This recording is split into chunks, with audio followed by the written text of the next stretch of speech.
Good morning. It's time for Two Guys on Sports. I'm Larry Hazer. I'm Dick Olson. Good morning, Larry. Good morning, Dick. And let's talk boys and girls basketball to lead things off here today.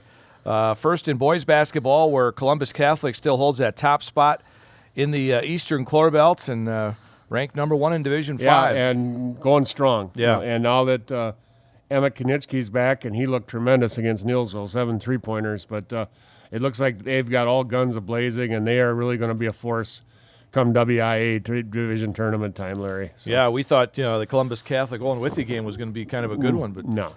80-55. Yeah, it ended up. usually Owen Withee is a tough place to play, but I think Columbus has taken care of all those myths this year. So They're on a mission. They're on they are. A mission.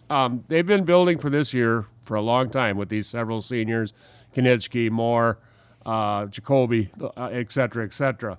And this is their year. This is what they've been going for, and now they've got their eyes set on it. So, yeah, and Neillsville went up to Loyal, and another place that's hard to play in. First half looked good, but second half, Neillsville really used their defense. Larry, I gotta say, I since I've been doing this with you, this is the best. That was the best half I've seen a Neillsville team play in Loyal. Second half, by far. They were just all over the place. Their defense was swarming most of the night. They started late in the first half because they started pressing and got some easy baskets for Boyer to break a 17-17 tie, go up by 8 at halftime. But that first 10 minutes of the second half where they went on a 23-1 run to blow that game open was some of the best basketball I've ever seen played in Loyal by a Neillsville team. So they win at 66-32, and Bryce Erickson joins the collection of 20-point scorers this season with 23. You really got to love how they worked in Bryce. At first he was too quick for the bigs from Loyal, so they put a small guy in him, and then he was just too quick and strong to get to the basket. And his teammates made some wonderful passes to him too and set him up nicely. So I think he's the 4th or 5th guy now to go over 20 points for Neillsville this season. And there's still season to go. There's still season to go, yes. So Columbus Catholic 10-0, Neillsville 8-2. Neillsville still has a couple of tough road games coming up. Yeah, you bet. At Gilman Friday night, which is going to be tough. It shouldn't be, but we get the gauntlet of going to Owen Withee and Colby. Both tough places to play, and again, places that Neillsville has struggled in the past. So we'll see what happens, but the way these guys are going, I think they're up to the task, Larry. So and those two teams are right behind Neillsville in the standings. Colby 7-3 and Owen Withee 6-4. Yeah, and all three teams gunning for second place behind Columbus. For that second place in the crossover, which is like we talked about. It's kind of a big deal whether it's the girls or boys. So and Bloomer pretty much has a stronghold over in the Western Chlor Belt. Yeah, and they gave McDonald a beating last Tuesday night. So 58-32. And McDonald has been about the second place team. So it goes 10-0 Bloomer, and then 6-4 McDonald and Stanley Boyd. Yeah. So kind of similar to the East in some ways. So. Yeah, you're right. I don't know much about Bloomer, but it looks like it's going to be a nice matchup in the conference crossover for first place. They are ranked 10th, I believe, in Division 4. Yeah. And of course, not being, really. Our kids not being part of Bloomer because Bloomer was in a different conference, we really don't know much about it at all. No. So, and I think we're learning fast. Yeah, you're right. I think it should be a good crossover. Yep. Coming up on the 23rd of February So in Neillsville. All right, on the girls' side, Neillsville keeps rolling. They're now 11-0 in the Eastern Chlor Belt after shellacking Greenwood 74-11. Yeah, Greenwood's had a pretty fine season, but they have not even come close to being in Neillsville's league. I think both games were about similar scores, and Neillsville getting sharp. We talked about last week when they played Marshall Columbus. Maybe they were off a little bit, but games against Gilman, Mosinee, and now Greenwood, they look like they're getting sharp for tournament time. So Paris Opel with 25 points in that win. Over Greenwood, so now Neillsville has won 66 in a row now in the Eastern Chlor Belt Conference, and got 3 to go to finish off this year. So and the Western Chlor Belt, we talked about it last night or Tuesday night in the broadcast. Pretty much McDonald Central and Fall Creek first and second. I don't know when their next matchup is, but that's going to decide first and second right there. So the rest of the guys or the teams are down a little bit over in the western. Yeah, Florida. you look at Osseo Fairchild, always a force in that West, and they have really dropped quite a little over there. And at one time, Regis was the king of the girls West, and they haven't been real much in it in the last few years either. So up a little bit this year. They're 7-3. I know they were down. But you go back to like the Heather Bovey years. My goodness, they put some teams on the floor. They were at state just about every year. Yes, they were. All right, boys and girls hockey. Boys and girls, both teams got wins the other night. Some pretty good wins for them. Girls defeated Hayward, I believe, up there, too. It's a big road trip on a Tuesday night. Yeah. And they are hosting Eau Claire North tonight at the Milt. Okay. And a couple of girls doing really well. Clarissa Canfield, 1 goal, 6 assists on the year. Jordan Berg, 2 goals, 5 assists. And then, of course, along with Sydney Magnuson, 2.98 goals allowed and a 93% save percentage, really representing Neillsville well on that co-op team. Yes, she is. So.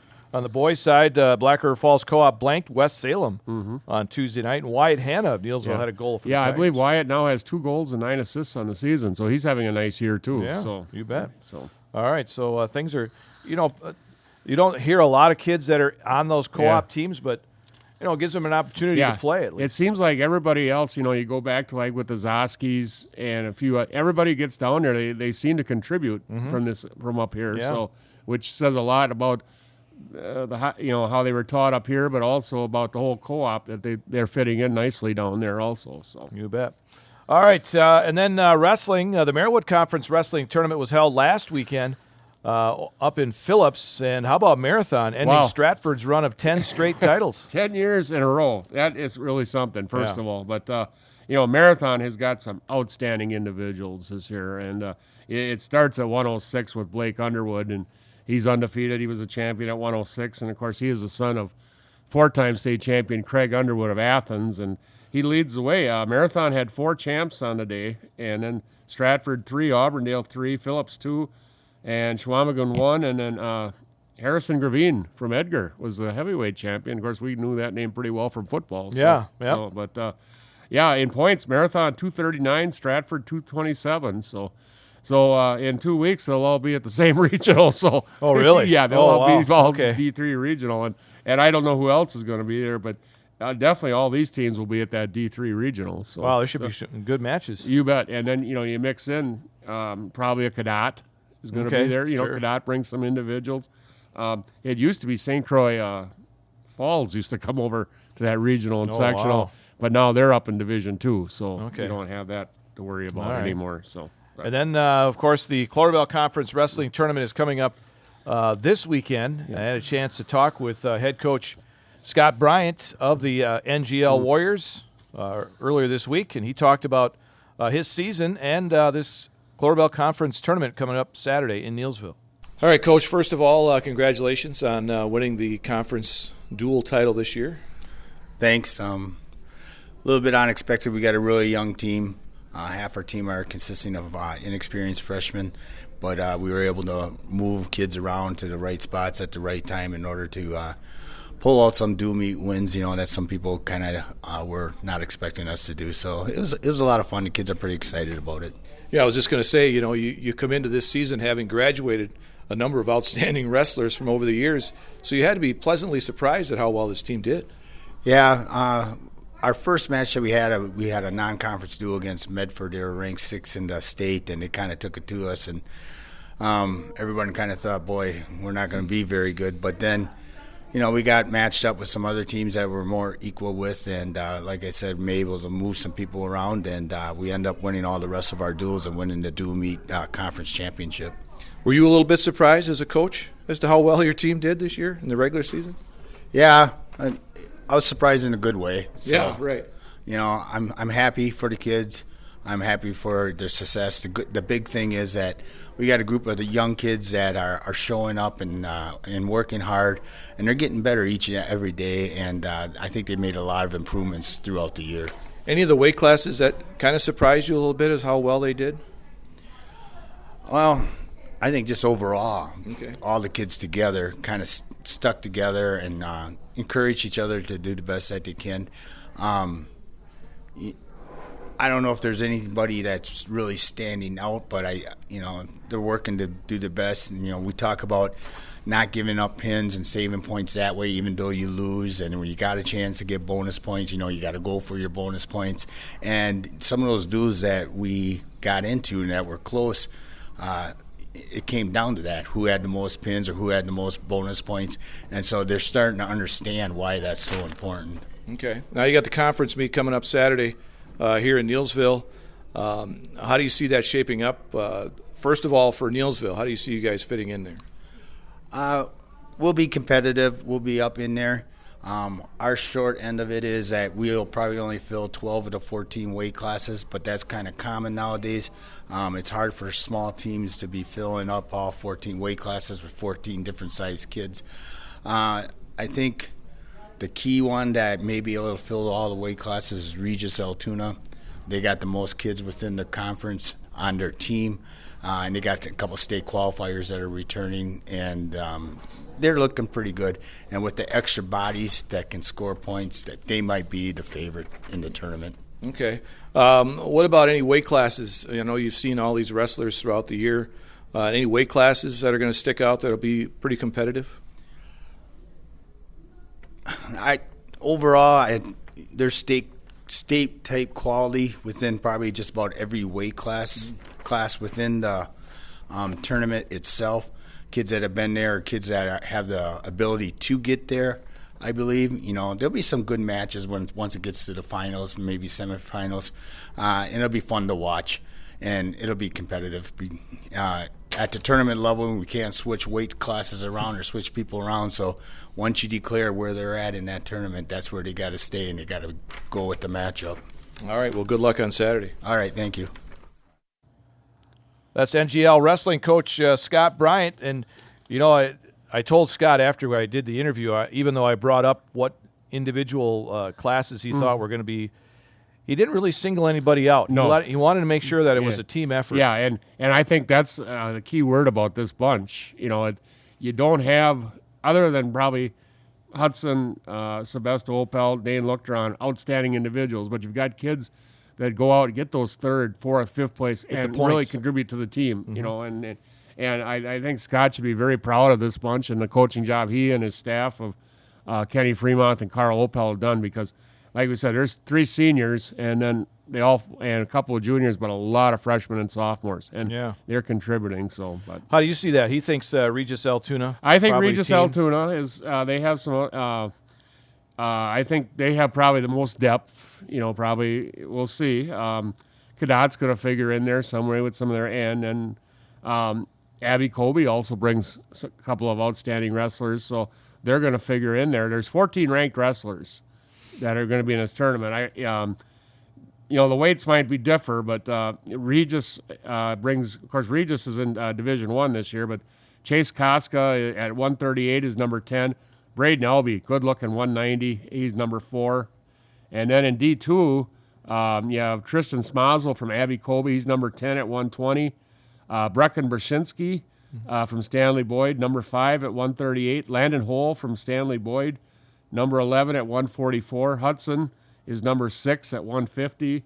Tanner Lupka from Abby Colby, number 2 at 157. Dane Luchtron, number 12 at 175. And then you have 3 kids that'll be in this tournament that are ranked at 285, Larry. Jackson Meyer from NGL is number 9. Willie Graham from Stanley Boyd, number 10. And Luis Nava Rojas from Abby Colby is number 3 at 285. So, I know he said he had mentioned that in that interview that a lot of ranked wrestlers up and down that line. You bet. In the weight classes. And there's some other kids we're not talking about. And then Cadot also brings in Cale Blodahl, who's in D3, is number 13 at 120, and Axel Teagles, the last Teagles brother, by the way, he's number 10 at 215. So and then Cadot also brings up, and I realize she's ranked in girls, but she will wrestle Saturday, is Izzy Sonntag. Okay. She is ranked girls number 4 at 107, but she will wrestle in the 106 bracket at the guys conference. Okay. And then when the WIA comes, she'll shift to the girls tournament. Okay. All right. But she will wrestle Saturday. So Okay, so there should be some pretty good matches. should be some really good matches. I'm really looking forward to that heavyweight bracket. And then there's some really nice matches in the middle there too, so it's and like I said, some of these weights might vary too, so they might move up, might move down, who knows, but it should be a good day of wrestling up there. And it's all at the Field House in Neillsville on Saturday. Yeah, I think it starts at 10, I believe. Okay, all right. I don't quote me on that. But well, you get up there by 10, you should be yeah, safe. I hope so. All right, speaking of Izzy Sonentag, they had the first Queen of the Mat wrestling tournament in Marshfield last Saturday, and she took first at 107. Yes, she did. So she's tough. She was a runner-up at state last year, so she's tough. And another girl that was over, Ava Gardner from Marshfield, and Ava has roots from the Loyal area. She's one of those gardeners. Okay, yeah. And there's wrestling in that blood. Oh yeah, definitely. But Ava was a state qualifier for the girls too last year. So okay, all right. So yeah, boys and girls wrestling tournaments. They have their own. The girls do have their own. State tournament. Yeah, now you go to state tournament and championship Saturday night. It's Division 1, and then the girls are on Mat 2. Division 2 is on Mat 3, and Division 3 is on Mat 4. Okay, all right. So it's kind of fun to watch. You bet. So all right, there it is. High school sports. We're getting into tournament time for wrestling, and it'll be hockey is right behind Larry and everything else. So it's going to come fast, and once you hit February, then it's all And of course, February being a short month, I said 2 weeks from this weekend, girls crossover, right? So it's and we'll talk about it later. But I said before the end of the month, baseball starts. Yeah. It's hard to believe. It's all coming. It's all coming. All right, where are they now on the program? Okay, Larry, I am going over to Marshfield and talk about Jamie Martin, a 1997 graduate of Marshfield Senior High School. In the fall, Jamie was a 3-year letter winner on the Tigers women tennis team. Her sophomore year, the Tigers were Valley Conference regional and sectional champions, qualifying for the WIA state team tournament, where they lost to Nicolay in the state finals. Jamie was part of the Tigers' number 2 double team, which finished second in the state, and also qualified for state at number 3 singles. Her junior year, Marshfield was again Valley Conference regional and sectional champions, qualifying for the WIA state team tournament, where they would lose in the state finals again to Nicolay. Jamie was part of the number 2 doubles, which was a conference, regional, and sectional champions, losing in the state finals. She also qualified for the WIA state individual tournament. Her senior year, Marshall was Valley regional and sectional champions, losing in the quarterfinals at the state tournament. Jamie was part of the number 1 doubles team, which was a conference, regional, and sectional champion, qualifying for the WIA state tournament, where they finished second. She also qualified for the WIA state individual tournament, and she was also team captain that year. In the spring, Jamie was a 3-year letter winner on the Tigers softball team. Her sophomore year, the Tigers were 21-6 on the season. They were Valley regional and sectional champions, qualifying for the WIA Division I state tournament, where they lost to Westosha Central in the state quarterfinals. Her junior year, the Tigers were Valley Conference champions and regional champions, losing to Pulaski in the sectional final. Jamie batted .260 on that year while playing the outfield. Her senior year, the Tigers were 26-0 on the season, winning the Valley Conference regional and sectional championships, qualifying for the WIA Division I state tournament, where they advanced to the championship game, where they would defeat South Milwaukee 4-1 to win the Division I state championship. Jamie batted .285 on the season. She was honorable mention on the Valley All-Conference team, and she was named team co-captain that year and also was named most improved player that year. Jamie graduated from Marshfield Senior High in 1997, and in 2017 she was elected to the Marshfield Tiger Athletic Hall of Fame. After graduation, Jamie earned an athletic scholarship to UW-Milwaukee to play tennis for the Panthers. Her freshman year, she was 2-4 in singles and 4-4 in doubles. Her sophomore year, she was 5-14 in singles and 10-12 in doubles. And her junior year, she was 11-15 in singles and 7-13 in doubles. Her senior year, she was named team co-captain and had a singles record of 2-14 and a doubles record of 1-15. For her career at UW-Milwaukee, she had a career record of 20 wins and 47 losses in singles and 22-44 in doubles. Jamie graduated from UW-Milwaukee in 2003 with a bachelor's degree in healthcare administration. In 2013, she earned her master's degree in healthcare administration from Pfeiffer University in North Carolina. Today, Jamie is an integration projects manager for Novant Health in Huntersville, North Carolina. Jamie Martin Krieger and her husband Carl, who is also a Marshfield High School graduate and is now an executive for Lowe's Home Depot in North Carolina, they reside in Huntsville, North Carolina, with their children Olivia and Emma. Jamie Martin, Larry. There you go. Yep. All right.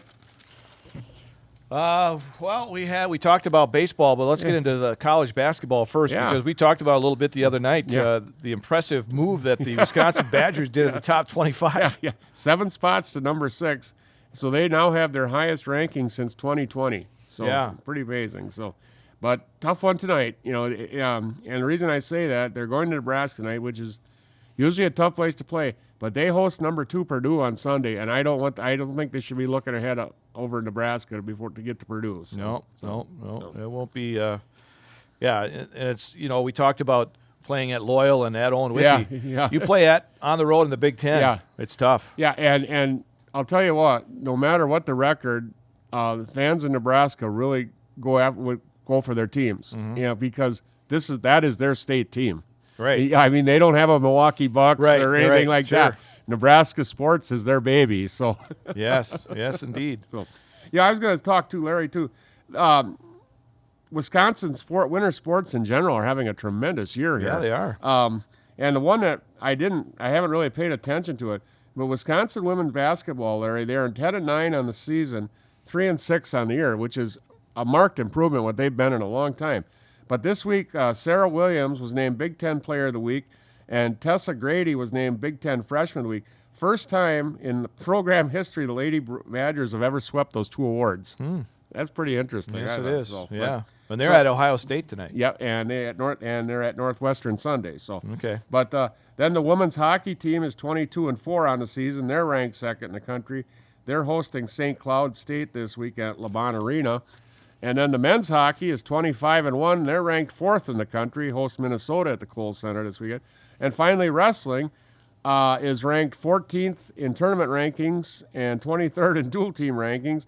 They host Northwestern Friday and at Purdue Sunday. So all these teams are just doing tremendous. Yeah, they having are. A great year. So, yeah. Some of those, kind of fly under the radar. You bet. Yeah, we don't talk. The big thing, I don't think Wisconsin wrestling, they do not have a lot of kids from Wisconsin on their team. No, they don't. No. It seems like the kids from Wisconsin, the outstanding guys, are going elsewhere: Missouri, Penn State, Minnesota. Not a lot of them are staying in. Eric Barnett from Hortonville is one of the top kids at 125, though. He's been at Wisconsin now, but he's a Wisconsin boy. But yeah, they don't seem to stick in Wisconsin for wrestling. So. Yeah, Stephen Buchanan. Right NGL there. wrestler down in Oklahoma now. And Stephen flew, and Stephen was right down there at the Kohl Center for the coaches to see his 3 years. He placed all 3 years, champion his junior and senior years. If the Wisconsin coaches didn't see that well, they missed it then. So yeah, and he's doing well. Yeah, absolutely. 197, he's undefeated this year. All right, talking Brewer baseball. They signed Reese Hoskins, first baseman. Yeah, he's all in the for fold. Good things. All in the fold, and like we were talking last night, this guy was a fan favorite in Philadelphia, and I think he has the potential to be a fan favorite in Milwaukee. I think he gives them probably the best chance at first base they've had since Prince Fielder left town. Okay. They really haven't had anybody really to stick in there. I thought Carlos Santana did a nice job last year, and I wouldn't have minded seeing them re-sign him this year, but they have not had that big bat in the lineup you can count on at first base. So, right. Yeah, so Reese Hoskins in the fold for at least a year. Yeah. He has an option year. I see that. Yeah. So. Actually, an option, a couple of years options. So in there. So we'll see what happens with that. But the Brewers, I was just looking here, they get spring training underway on pitchers and catchers report Thursday, February 15th. Yep. Because they're not that far away. No, I said it's 2 weeks from today. But because they're usually playing preseason games before the end of the month because their regular season starts before March is over. Yes. Yep. End of March is when the regular season starts. Position players report the following week, Tuesday, February 20th. Okay. And then they start the 24th against San Diego. out in Arizona. 3 weeks. 3 weeks we got baseball going. Oh, well. Yeah, and then they, like you said, they start the regular season starts the end of March. March 28th is opening day for all teams. Yeah, I believe it's at Chicago, too, isn't it? That I can't. Oh, okay. I'm not sure where exactly. Yeah, that usually is kind of the wisdom they have, but no, I think it's Minnesota. Okay, if I remember right. Minnesota at home, I think, isn't it? Let me just check here down the line here on the where are we at? March. Yeah, March. We got to go out here to the 28th. No, they got the Mets. Okay, they're at New York to take on the Mets on the 28th. So we were both wrong. Yeah, hopefully the weather's okay. Yeah. No dome out in New York. No. No dome in New York. But, so that's baseball getting underway. Yeah. And, of course, youth baseball. We had our sign up for spring. Yeah, coming up in March. Coming up in March. And then these kids will start towards the end of March. And hopefully the weather stays this way, Larry, that we can be playing in early April then. So, driving around, it feels like March. It feels like we should be taking the kids out for the first time. It does. So, it feels like March out there. Because the snowpack is kind of gone, and but we'll see. It's very, very interesting weather going on. The NFL, of course, they have Super Bowl coming up, but some teams have signed some coaches. Yeah, Mike McDonald going to Seattle today. That was the latest yesterday. One. Excuse me. And Mike was, I believe, the defensive coordinator for the Baltimore Ravens. So yes, he was. So he will be going out there and trying to rebuild a defense, and that leaves one opening at Washington, I believe. And, I got to believe Dan Quinn is going to land there. I don't know. Maybe I don't know what they're thinking, though. So there's been a couple of names there, but I don't know. After Ben Johnson pulled out, maybe Dan Quinn gets to thinking, hey, maybe I should go back to Dallas. I got a pretty good defense there for another year. Yeah. Because that's exactly what Ben Johnson is thinking, too. He took a look at the situation in Washington. Hey, I don't really have a quarterback. I'm probably not going to get one in the draft. And heck with it, I'm going to go back and go with my guys. So go where it's good. Yeah, and and Dan Quinn goes back to Dallas. He's got Micah Parsons and company there. So we'll see. But hey, when these openings, I thought Washington was probably the least attractive of all the jobs, Larry. Well, and it turns out. Yeah, and I think we're right. That's what it is. So nobody yet. No. Super Bowl 58 coming up February 11th. The Chiefs and the 49ers, they played 4 years ago in the Super Bowl. And I read on Tuesday that the Chiefs are going to wear their red uniforms, despite the fact that the white uniforms are what has won 16 of the last 19 Super Bowls. Oh, really? Yes. Okay. But the Chiefs decided, nope, we're going to stick with our traditional home red jerseys. Okay. And as of earlier this week, they are 1.5-point underdogs. Okay. To San Francisco. Yeah, which is about even. I don't know. It's you break down these teams, and and we can do this later on more. But you would think Kansas City's got a little advantage at quarterback. But skill people in general, I think you got to give to San Francisco. It's I tell you. Defensively, I think you go with San Francisco, but even though Kansas City played pretty well against Baltimore, and Buffalo, right? And Buffalo, so Kansas City is the hotter of the two teams coming in, as far as I'm concerned, Larry. San Francisco struggled to get by Green Bay and then had to make a heck of a comeback to get by Detroit. Kansas City went into two of the toughest places in the NFL to play and won. Right? You're right. So, yeah. Ticket prices, you see that? Average price could surge to $12,700. There is nothing in my lifetime that I will pay other than not a football ticket. Not a football ticket. No way. And if I want to take a date, it's $25,000. Wow, that's a lot of money to pay for just a couple of tickets. No. No. So now, as long as it's still on regular TV, I will stay at home and be happy. Yes. Now, there's a couple of things. I read this the other day. What do the 2014 World Series and the 2024 Super Bowl have in common? Okay. Well, in the 2014 World Series, Kansas City played San Francisco. Yep. The Royals hadn't won a championship in exactly 29 years. Okay. And the Giants were going for their third title in 5 years. Okay. This year, Kansas City against San Francisco. 49ers haven't won a championship in exactly 29 years, and the Chiefs are going for their third title in 5 years. It's been that long for the 49ers, huh? Yeah. 29 years. Wow. It don't seem like it, but yeah, that'd be They've been in it. Yeah, they've been in it. But haven't won. Yeah, 1995, yeah, Steve Young over San Diego that year. Big time, 55-14. So San Francisco won it in 2014. Yeah. Then the Royals won it in 2015 over the Mets. Yep. So the NFL version of that would be the Chiefs win this year, then the 49ers win next year over the Jets. Jets. Oh, God. That means Aaron Rodgers would have a big year. I don't know God about help us. I don't know about that. I was reading yesterday, somebody had Jordan Love got snubbed for the Pro Bowl again because they took, I imagine Prescott dropped out and 2 guys dropped out. And the first alternates were Baker Mayfield and Geno Smith. That's pretty sad with the year that Jordan Love had. Yeah. Very sad.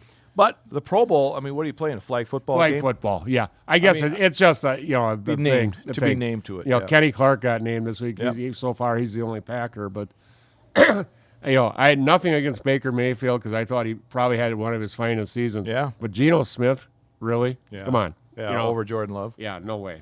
You know, so.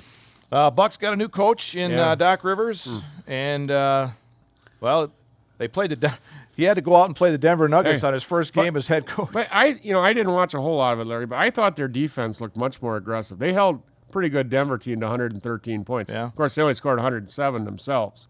But they're in the middle of a West Coast stretch. They're at Dallas Saturday and at Utah Sunday. So you know, by the time he gets through this, he should have a pretty good idea what he's got. So Right. you know, Right. So but Yeah. I just thought their defense was better. And I think that's what everybody's looking for right now. Yeah, and that's what they need. If they can hold teams to 110 points, because they're going to score 120 at least. They're going to be championship caliber if they can hold teams to 110 points. You know, if fans are what's about it. So yeah. All right. Anything else to? Nothing. Just we're going up to Gilman tomorrow night. I did see another thing as far as basketball. Steph Curry is going to take on Sabrina Ionescu in a NBA versus WNBA three-point challenge during All-Star Weekend, February 17th. Yeah. I believe LeBron is the leading vote getter in the West. Giannis leading vote getter in the East so far, I believe. Okay. Yeah, all right. so- Well, they're going to play the traditional East-West this year. I think that's great. I think that, yeah, yeah. I said that other stuff was made for TV. Let's stick to that. So, Yep. yeah. One other thing, I would just like to thank my sisters and my mother for the fine signs in Loyal the other night.